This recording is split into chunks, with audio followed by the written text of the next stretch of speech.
வணக்கம் நண்பர்களே, இது டே 2 ஆஃப் வாழ்க்கை பதிவு. இன்றைக்காச்சும் இன்டர்னுக்கு சீக்கிரமாக போயிடணும்னு சீக்கிரமாக கிளம்பியாச்சு. அதே வேகத்தோடு போய் பஸ் ஏறினா, தம்பி உனக்கு சீட் இல்லைப்பா அப்படின்னு சொல்லிட்டாங்க. அப்புறம் டிஎல்எஃப்ல தான் சீட்டு கிடச்சிச்சு. அப்புறம் லிட்டில் மவுண்ட் வேளச்சேரி ஒரு பஸ் பிடிச்சி கிருட்டுன்னு ஓடி ஷார்ப்பாக டைமுக்கு ரீச் ஆகிட்டேன். நான் சீக்கிரமாக போயிட்டேன். ஆனால் எனக்கு இன்டர்ன் எடுக்க வந்த சார் தான் இன்றைக்கி லேட்டு. அப்படியே அந்த ஒர்க்கை முடிச்சுட்டு ஃப்ரெண்ட்ஸ் எல்லோரும் சூப்பர் மார்க்கெட் போயிட்டு ஸ்நாக்ஸ் வாங்கிட்டு திரும்பி போயிட்டு பூந்தமல்லிக்கு பஸ் ஏறிட்டோம். மார்னிங் போகும்போது தான் அவ்வளோ கூட்டம், ரிட்டன் வரும்போது அவ்வளோ ஃப்ரீயாக இருக்குது. சரி அப்படியே ஜாலியாக வேடிக்கை பார்த்துட்டே வந்தால் பக்கத்தில் நம்ம ஃப்ரெண்டு வாயை பொழுதுட்டு தூங்கின்னு இருக்கார்.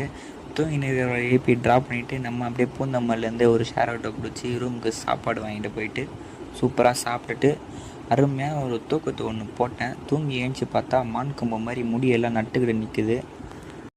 அப்புறம் ரெஃப்ரெஷ்மெண்ட்டுக்காக பக்கத்தில் போயிட்டு டீ கடையில் ஒரு டீயும் 2 பஜ்ஜியும் சாப்பிட்டு திரும்பி ரூம் வந்து ஊற வச்சிருந்த துணியெல்லாம் துவைச்சி போட்டேன்.